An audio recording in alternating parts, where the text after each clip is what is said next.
You're listening to Ready That Go podcast, where we talk about the mysteries of parenting. My name is Lenart.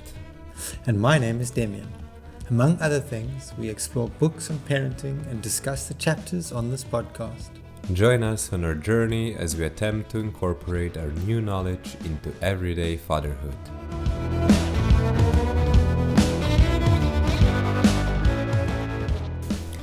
All right, welcome to another episode of Ready That Go with Demian and Lenart. Hello. Hey Lenart, how you doing? I'm doing good. It's nice to be having another chat.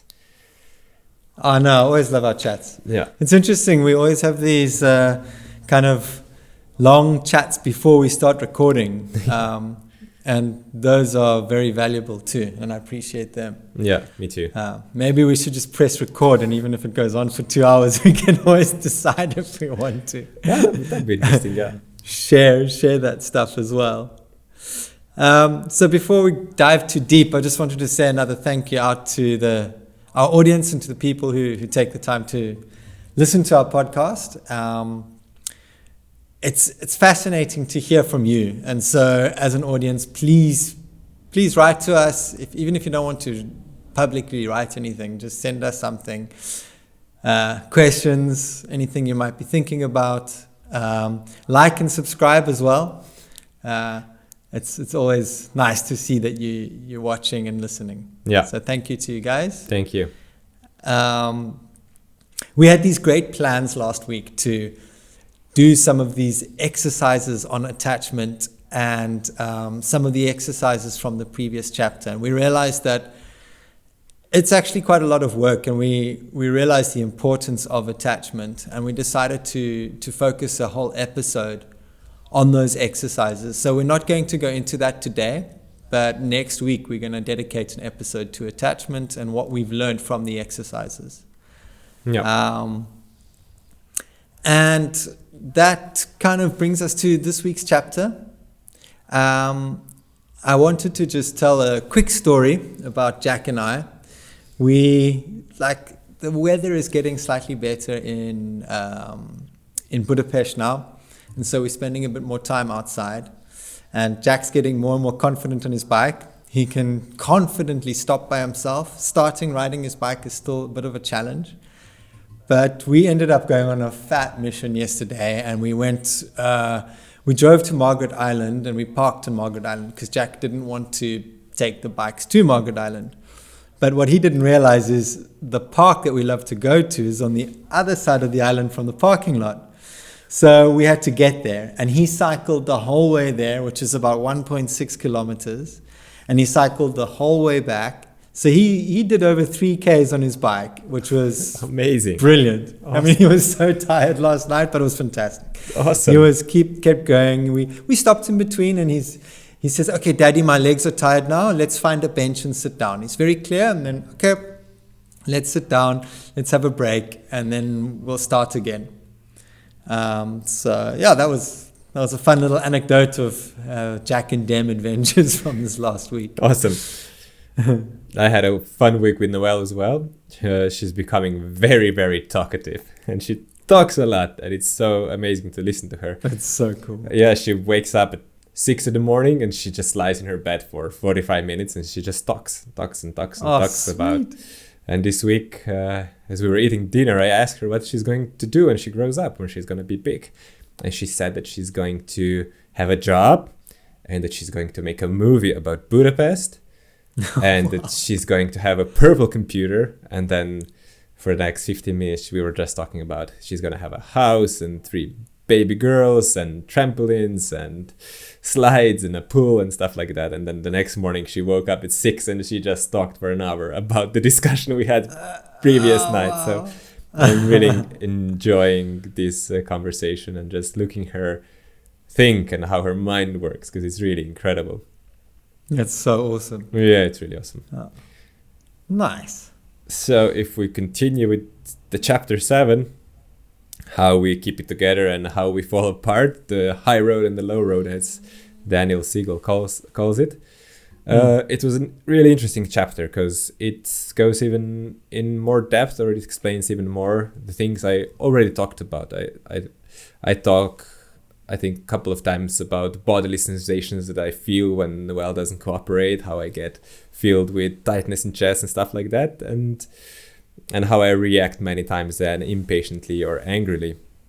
And it's really nicely explained in this book that our parents are many times surprised by the behavior that and their reactions towards their children, right? Because the children really are capable of bringing out the worst and the best from us. And then it explains that when your relationship with a child some situation or event or anything can trigger your unresolved issues or leftover issues from your past. And it actually, how he explains it, that it shuts off parts of your brain that are responsible for higher level of processing, which are capability of self-reflections and stuff like that.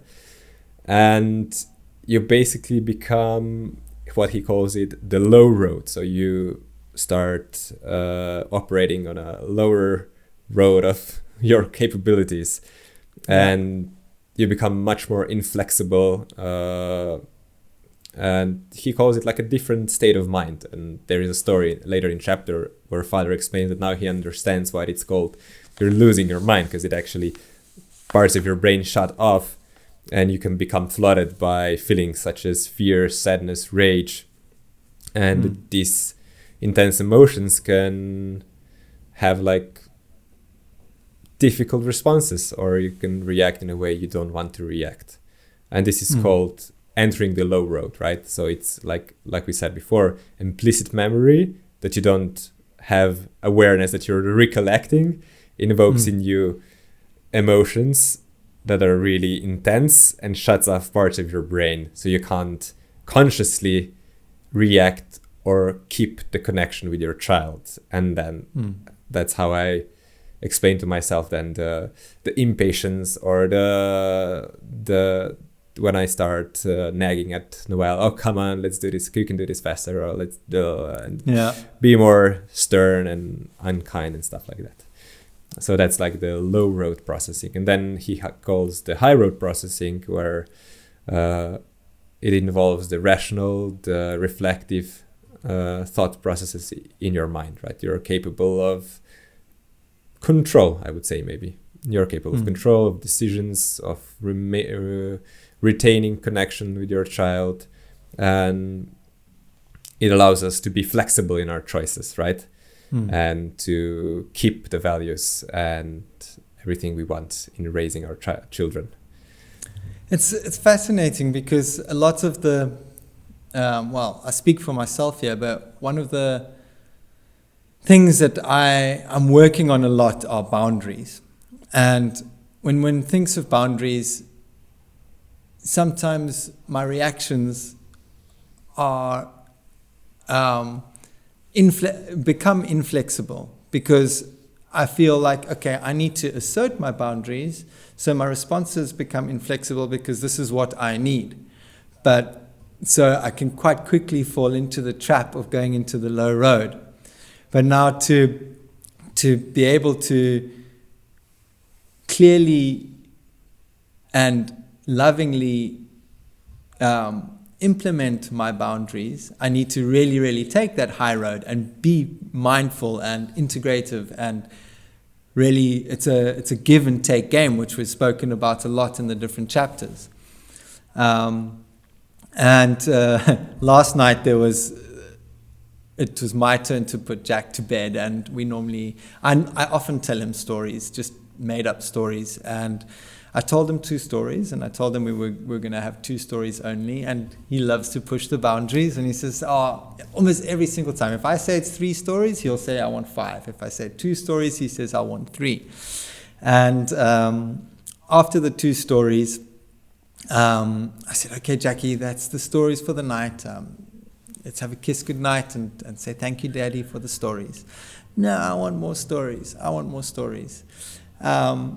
And I said, well, Jack, if you're going to complain like that, why don't you just say thank you for the stories that you've had, and if you can't say thank you, I'm going to have to go and sit on the sofa. Now, I don't know if this was the right response or not. I'm still learning. But that didn't work well for him, and he said, no, I want more stories. So I went and I sat on the sofa, and this escalated. And he got very, very frustrated. And I said to Jackson, look, I'll come and sit next to you again if you can just calm down. And that obviously didn't work. And I could have really dealt with this a lot better, but fortunately, and they talk about these 4 low road elements of experience, I suppose you call it.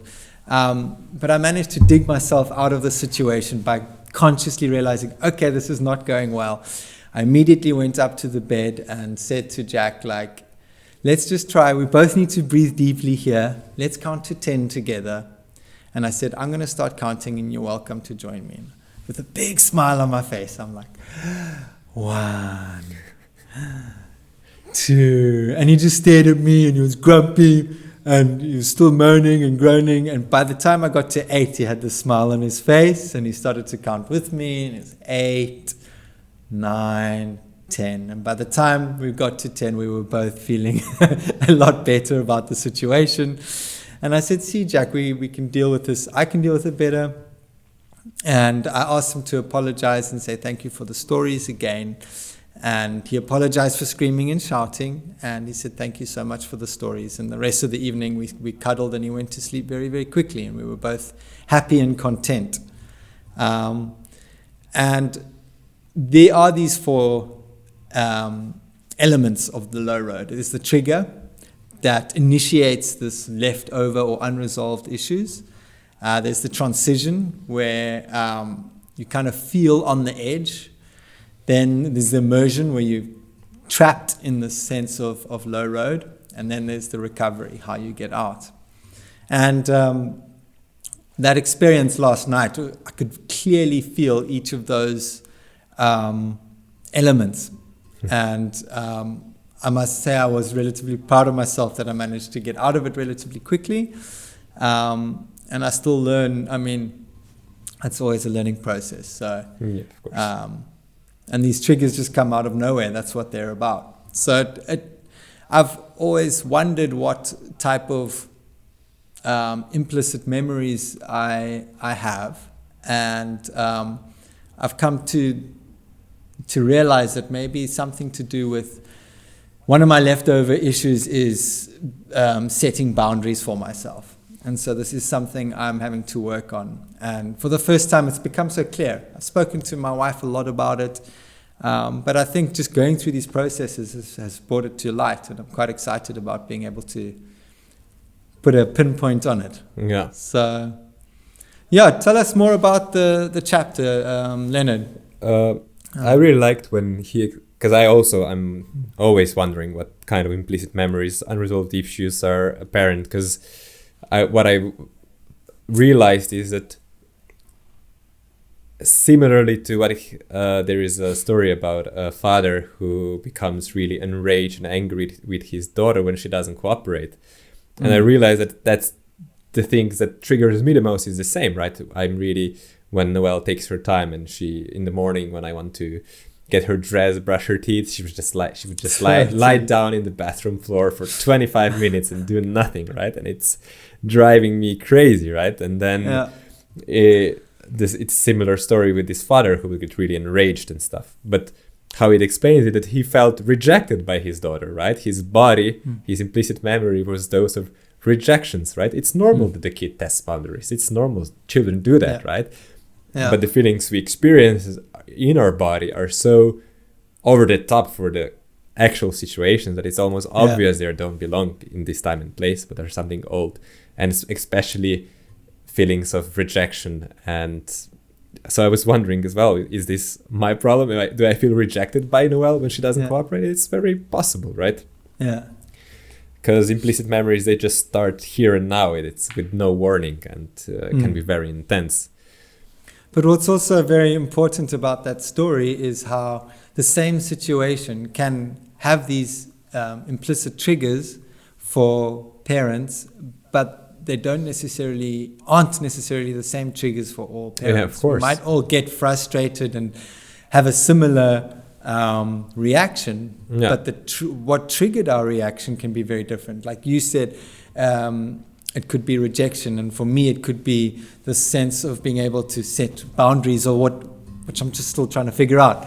But so it's very important that we cannot just label everything very, very, like, if we feel this or if we react like that, it must be because of this.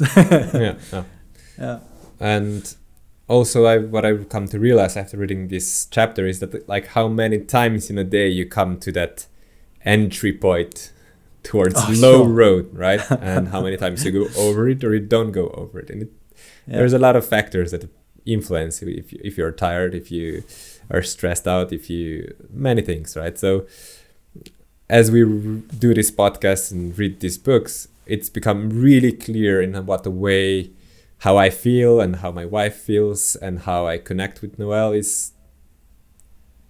expresses in Noelle's acting out behavior. So it can really influence how your child is behaving, or if you just connect with her, right? So this is becoming more and more obvious. Like, she is almost like a mirror image of our state, or how we feel and act towards her. She's a mirror image of that. So it's becoming interesting to observe, because it really affects her. So in some ways I just feel, oh, poor girl, right? She's so dependent on the moods and swings of her parents. And that's probably how it is with all children. And how I like how he talks then about how to start the process of becoming aware of the triggers and stopping yourself without entering the low road. And he especially says that you have to start with the assumption that you and your parents did the best that you could under the circumstances, right, of that of your life, and that you don't go into blame or judgment, but you have to be gentle with yourself and with your parents. So you have to be respectful of your bodily sensations and respectful of your emotions, right? Because it's really easy to go into blame, shame, and all these emotions, but it's important to take time. These things they just, you have to be patient. These things take time, and just starting, he says again, just starting journaling about these memories, or just starting talking with someone is a good way to start.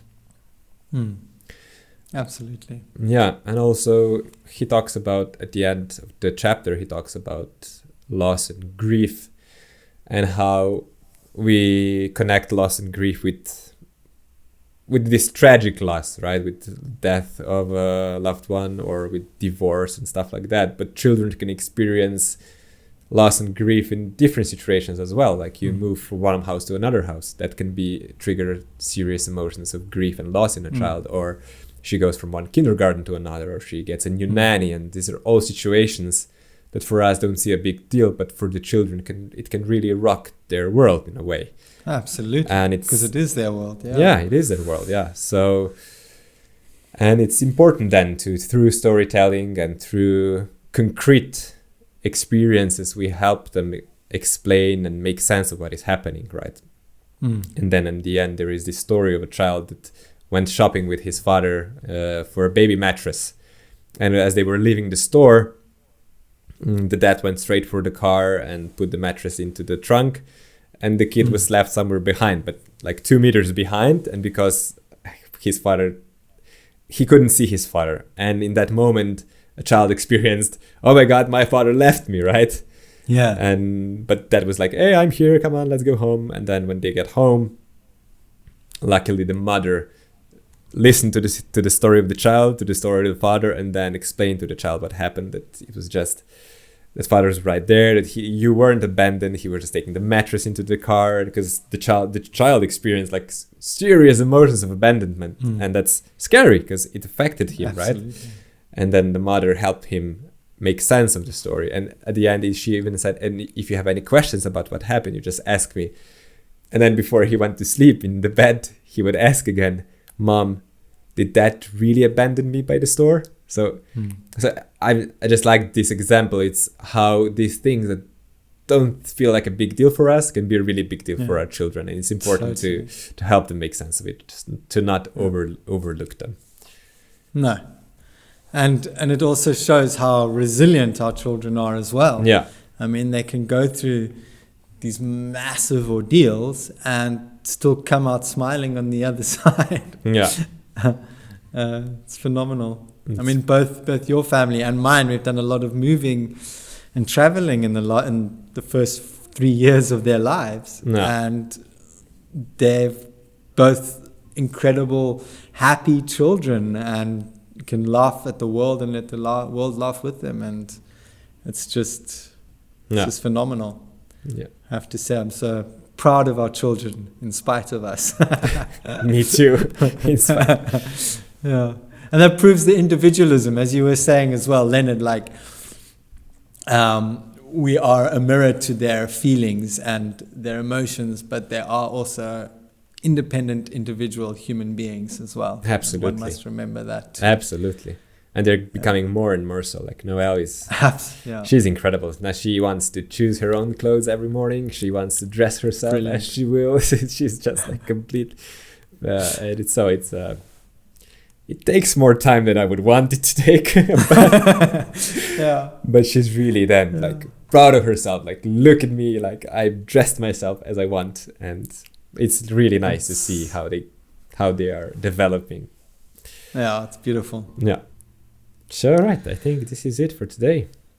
Thank you, Leonard. Thank you. That was a good one. Yeah. And I'm excited to see what we can learn from these exercises that we keep putting off. Life gets in your way, and these... And these are difficult exercises as well. So they are. Yeah, not just life. Not to be overlooked. Yeah. Exactly. Right. So thank you again, Demian, for today. Thank you, Leonard. To all the listeners, thank you for supporting us. And like Demian said at the beginning, we would really, really appreciate any feedback, comment, anything you want to say to us. We are here. Yeah. And subscribe, follow us. We are on YouTube, on Instagram, on Facebook. And see you there. Yeah. Cheers. Cheers. Bye-bye. Bye.